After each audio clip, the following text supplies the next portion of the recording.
Hey, it's Jang here from LegoJang.com, and in this video you and I are going to be looking at the Lego Castle set number 70402 with 248 pieces. This is released in the spring to summer 2013 release series. It is the revival of Castle from the whole fantasy era theme, most recently called Kingdoms and called Castle before that. This is a set that can actually be combined with the Big King's Castle set, the big one, 70404, which I have not yet built as of the time of this video.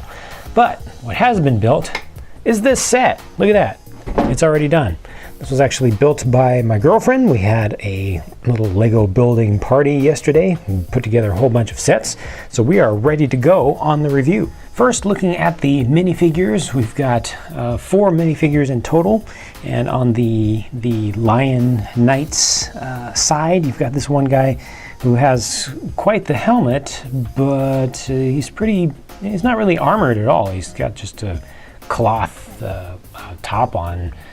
So really needs to be standoffish, should not be getting really into the deep of the battle. Now this guy, on the other hand, he's got a full plate mail set on. He is one serious knight, and he's got the face shield on his helmet. He's got a kite shield, very tall, large shield that protects him from mid-face down almost to his ankles, and then he's got a sword on. So this guy is really serious about the hand-to-hand combat. He's a heavy warrior, but he's also going to be strong and pretty fast, I would expect.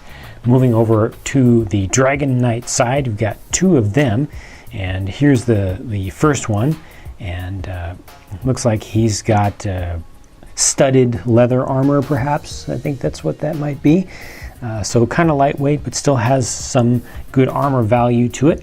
And he is carrying a spear, and this character only has one face on him, so don't need to worry about checking out the back. And then this character here is one, he's kind of the counterpart to our heavily armored Lion Knight. He's also got a plate armor set, quite a protecting helmet, again a large kite shield.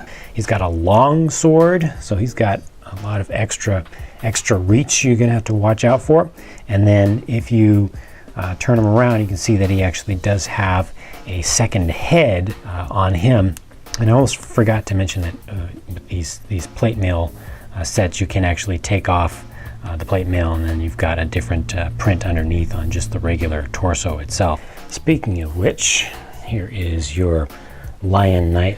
That's what his, without the plate mail on, still has some pretty decent armor on underneath of that. Let's see some other things that are included with this set. First off, on the Dragon Knight side, well, they've got a couple of extra things here. First, they have a horse for your main knight, and he's got the drapery around him in addition to a little bit of armor around the head. It's just a regular black horse underneath of that.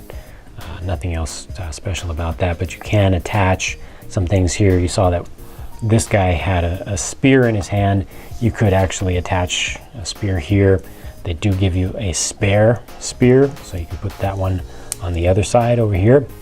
Maybe have him be on the horse, although it doesn't quite make sense for the lower end guy to be there. But maybe you could switch the armor around, then set him up on here and have your spear guy here, so he can run in,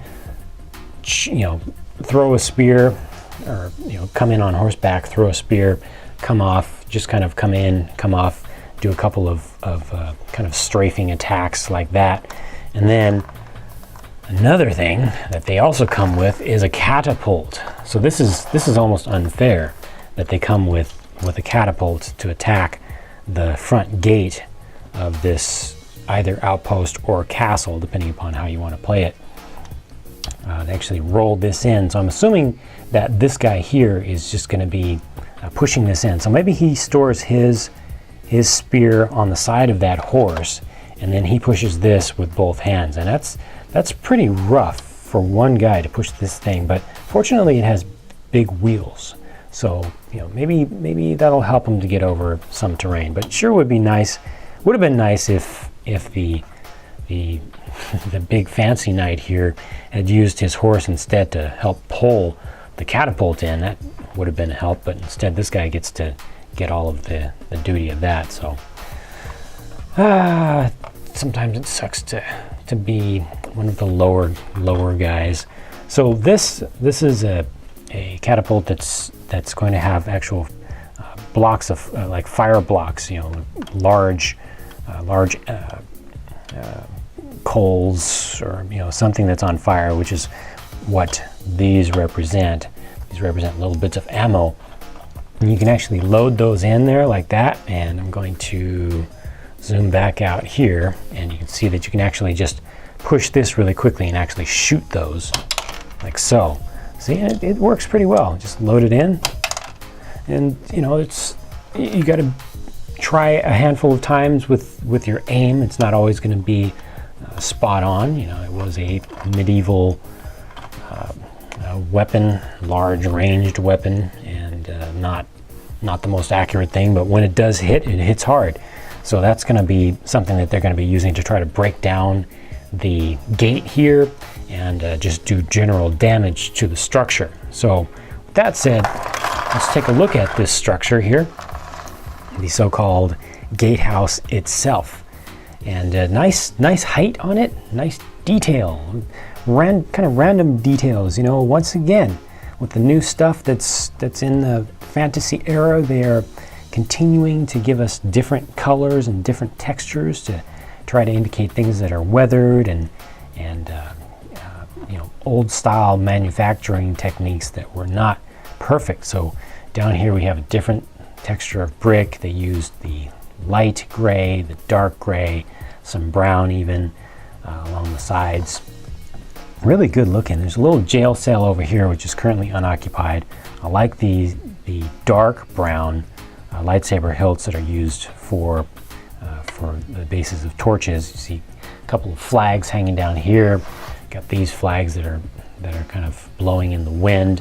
The shield is used up here to just give another insignia to show, you know, who owns this.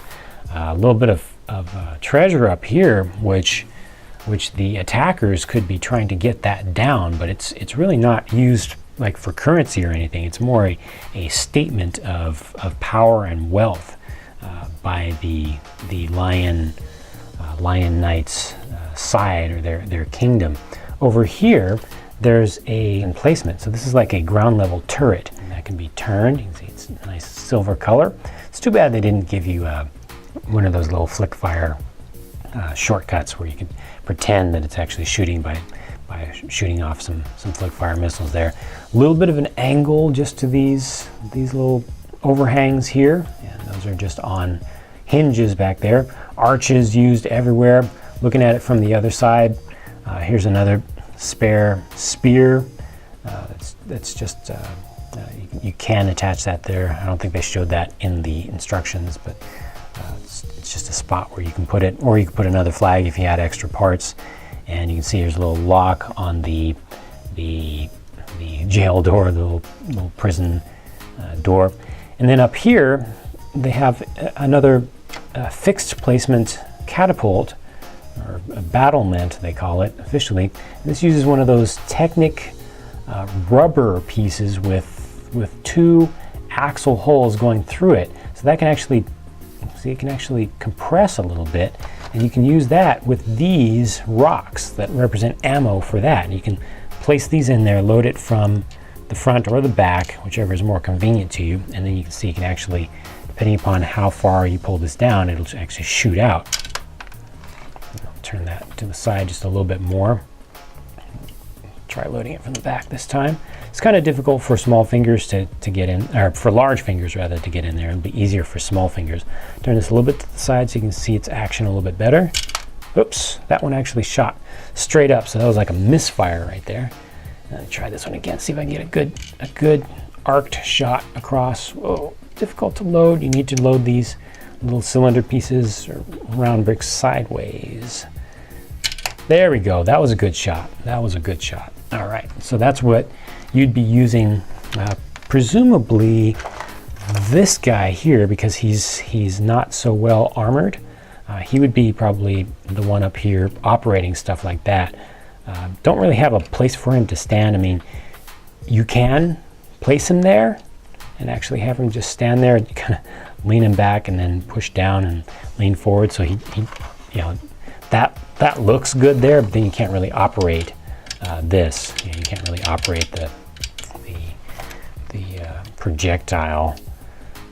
I just want to try this out. Oh boy, it's really hard to load that with him in place. I want to see if it's possible to shoot just by pushing this without actually compressing the rubber at all. Let's see. Hey, that actually worked really well. That worked really well. That's a surprise.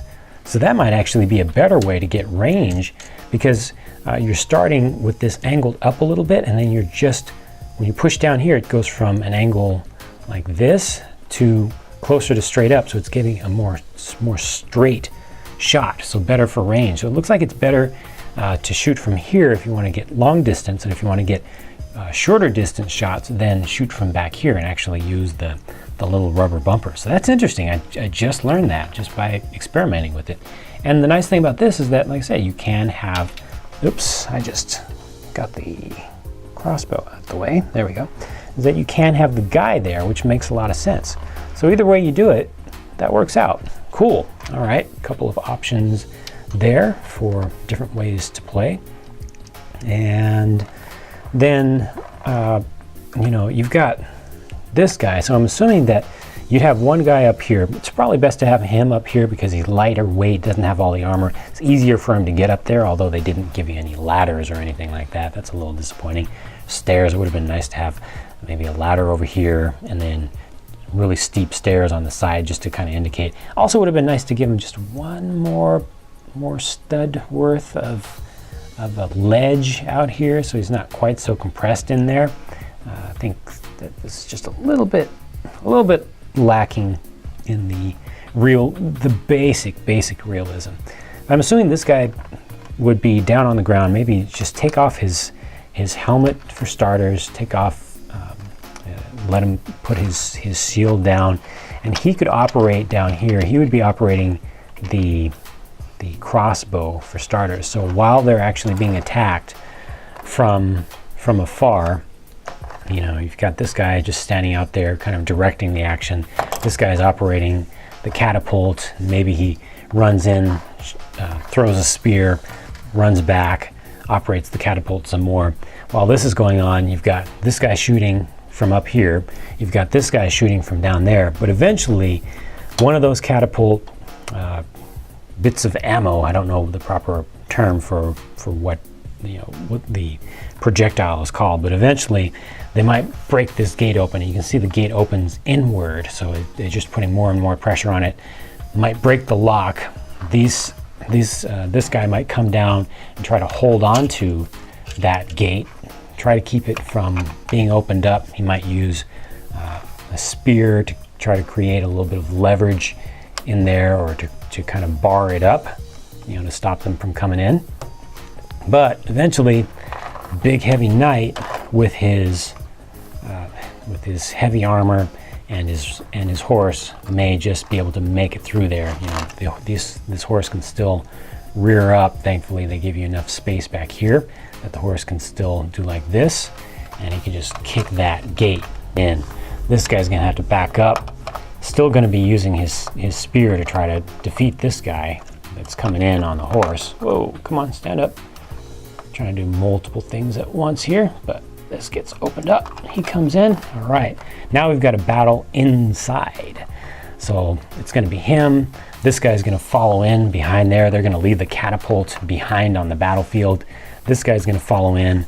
This guy's going to have to get his helmet back on. Fortunately, that's quick. He's not going to take his armor off to work in there. You know, he's going to make sure that everything that he needs to fight is close by and easy to equip. Get his kite shield back on, get his sword back on, And he just has a short broadsword. Well, not short, it's just a broadsword. This guy has a long sword. So he's going to need to get him off, or these two guys together are going to need to focus on getting this knight off of his horse first, and then it'll be more of a fair fight. Eventually, the idea is that eventually, hopefully, you will be able to subdue the attackers, disarm them fully. He's very, very angry about that. Disarm them, and then lock them away in your little cell here, because they are now prisoners, because you did not want them to be attacking your place. Really funny when you can see his head from both sides, but it's a really tight fit in there for two guys. It's easy to fit one guy in there, but two are really sardined in there. You can see not quite working out. They're not happy at all. Probably one of them, probably the guy who was on the ground, because he was pushing the catapult, is really sweaty, so he's going to stink in there, and that's why this guy is really most angry. He's not so angry about getting caught. You know, it was a good fight, but the stink of the other guy is really getting on his nerves. So that's that. That's the general idea of what's going on with this this set, Gatehouse Raid. Some of the scenarios that you can play with it. I'm going to go ahead and break these guys out of jail now to sum this up. Once again, it was 248 pieces in total. Good play value, as you can see. Lots of stuff that you can do. You can shoot from the ground. You can shoot from the tower. You have to kind of pretend that you're shooting from here with the crossbow, which can man that as a station. You do get a fair number of weapons. You can, of course, move the weapons around. You can move the armor pieces around between the different guys, you know, within one team, to create different scenarios and different battlefield jobs, you know, for each one. You do get this horse, which is a really nice looking horse, actually. They give you a few extra weapons. You know, there's a couple extra spears, and there is an extra sword also, an extra broadsword in the set I didn't show. So perhaps this guy could actually switch to, when he throws all his spears, he could pick up the extra sword that's included in the set and use that also. And this is a $30 set. I think it's a pretty good value for $30 for all that you get. 4 minifigures I think is appropriate here, and the playability is good, and the look of everything is really good. This is my least favorite part of the set. I wish that they had some sort of indication of a way to pull it from the horse or something. It's also just not that great looking, but it does play well. It does shoot really well, so I like that. So that's it for my review of this set, Gatehouse Raid 70402. Hope you enjoyed that. I certainly did, and I hope that you will stick around and come back and watch more videos that are coming up soon. Bye for now.